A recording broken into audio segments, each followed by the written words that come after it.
Channel's Business Global with me, Juliana Olayinka, from our studios here in London. Dr. Anne-Marie Imafidon and influencer Patricia Bright are just two names of many successful black women who'll soon be celebrated at the 3rd Black Magic Awards, which will take place during Black History Month in October. The ceremony honours women of colour who've pushed boundaries and made remarkable contributions across different industries, albeit with a backdrop of palpable stigma against women of colour who live in the UK. I'm joined in the studio by the awards co-founder, Anika Allen. Anika, welcome. Nice to see you. Thank you. I went to the awards last year and I was literally blown away. The amount of talent you had at the Criterion was phenomenal. And the thing is, you take it for granted, don't you, when you're living in the UK as a woman of colour. If you're in your industry, you know you may be kind of the only one or two in there, but you're in a bubble. But when you're all together, you realise that, wow, actually, I'm doing what I'm doing because of you.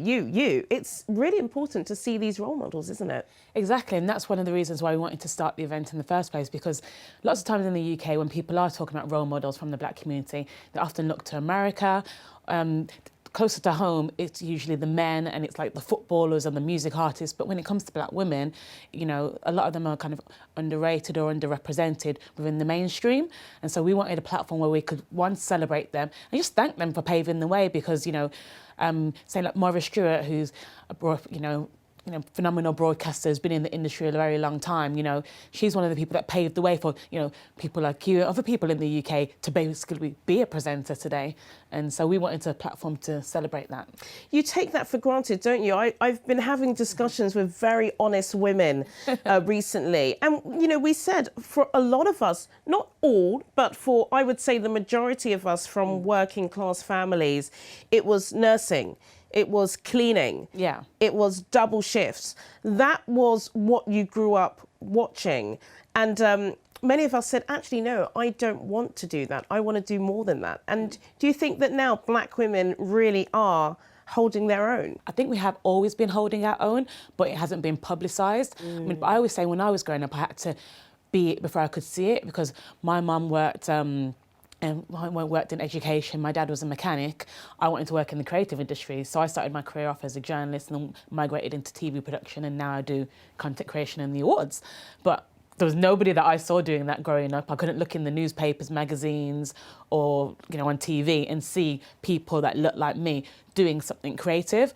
Whereas now, I think you still don't see it as much when it comes to black women. However, because of social media and because of the access that we have to people these days, you do see it a bit more. But again, that's if you research. If you're just kind of like, if you're at home and you're watching TV or you're reading the magazines, and yeah, it's not that visible, is it? You've really got to dig deep. And I suppose for some people, you know, there are some people that may watch TV and, you know, I remember having a conversation with somebody who didn't mean to offend me, but they're like, of course there are loads of black people doing this, or I saw 2 black people on TV the other day, and I'm like, yeah, okay, but check behind the scenes, isn't it? Yeah.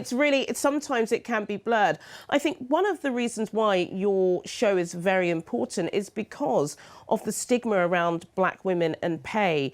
There was a big controversy here in the UK last year when the BBC, you know, revealed how much they were paying their staff, and black women were literally on the bottom of that list, even though there are some successful black women that work on their network and various other networks. Yeah.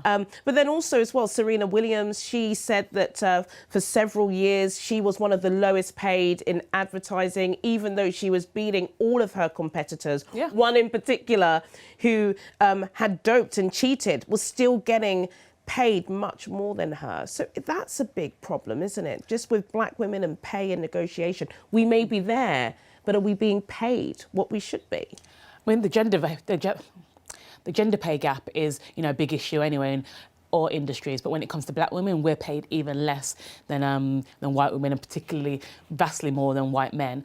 And so there is a lot of work to do in that area. But then also, as well as black women, we need to know our worth when it comes to going into those arenas and negotiating. So doing the research properly to know what people are being paid, and actually knowing your value and what you're bringing to that company or the business that you're bringing, and asking for it and demanding it. Sometimes people, you know, will settle for kind of what they've been given, and actually we deserve more. more, we deserve to be paid the same, because after all, we are doing the same job, and actually probably even more, because, you know, growing up, we were always told as black women, oh, you've got to work 3 times as hard. 10 times. So 10 times as hard. Sorry, 10 times as hard. And that wasn't good enough sometimes. Oh. Yeah, and so I never liked that either. And so, and I always thought that was unfair.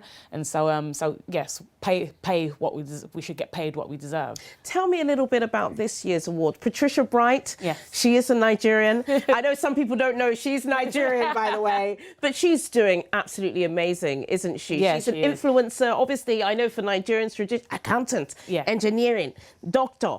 She's not doing any of that. But she used to work in finance. Oh, see, okay, so she started off that way, right? And then she quit her job at Merrill Lynch to become a full-time social media influencer. And look at her now, working for Dior, YSL. She travels the world. She really is. If you look at global influencers, she is really up there, isn't she? I think she's the only black woman in the UK that has over 1 million subscribers on YouTube. Wow. So she really is doing. She's getting the coin. The coin is coming in for Patricia Bright, isn't she? But she's just one. There are several others. Tell me about some of the other big names. So we're celebrating so many fantastic women this year. So as you mentioned, Patricia Bright, Afia Hirsch, who's a journalist and writer, wrote the book British. God, who else have we got? Amara Asante, director. Letitia Wright, who was in Black Panther. Yeah, Wakanda Forever and all that. Is she coming? Well, you have to come. Hey, get your. You know you've been invited. Wow, yeah, the Wakanda. The Wakanda. Yes, she's going to be there. And so many others. Beverly Knight, phenomenal singer, actress, and so we have. You know, amazing. But it's not just about the celebrity names, may I just add, because also we do celebrate women that are doing fantastic things in the community. Like Dr. Imafidon. Exactly. So, you know, I think, you know, STEM is, you know, a big thing, you know, in general these days, and we want more women in science, technology, engineering and maths, and she's leading the way in that arena, and so we want to celebrate that because, you know, again, that is an arena where women can earn their coins and can be on the same playing field as men if you've got the skills. So I think more women definitely need to consider jobs in that area.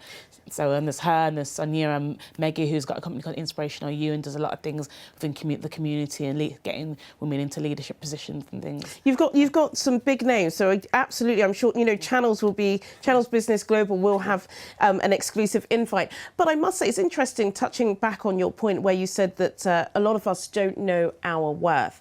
And from being at the ceremony last year, I do remember a lot of people coming up saying, you know, I'm absolutely shocked. Thank you so much for this recognition. Yeah. Sometimes a lot of us black women can be working in positions and we don't actually realise just how fantastic we are. Exactly. And how many people we're allowing to come behind us. But that self-worth, when you want to turn it into an income, it's really important, isn't it? Because if you don't know how good you are, how are you going to be able to tell your boss that you deserve a pay rise? Exactly, and that's you know, it's a conversation that women don't like to have in general. So when it comes to black women, obviously I think we find it's even more difficult. Growing up, a lot of black families don't necessarily talk about have money. Yeah. Exactly.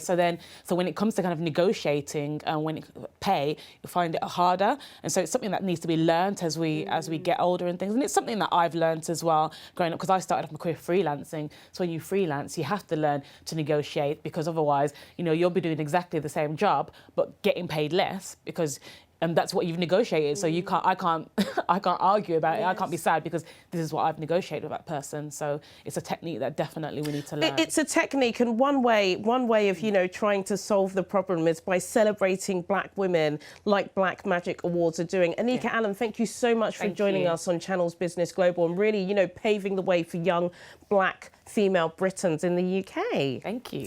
Well, sadly, that's all we have time for today, but do join us again at the same time next week for more in-depth business analysis on Channels Business Global. Goodbye.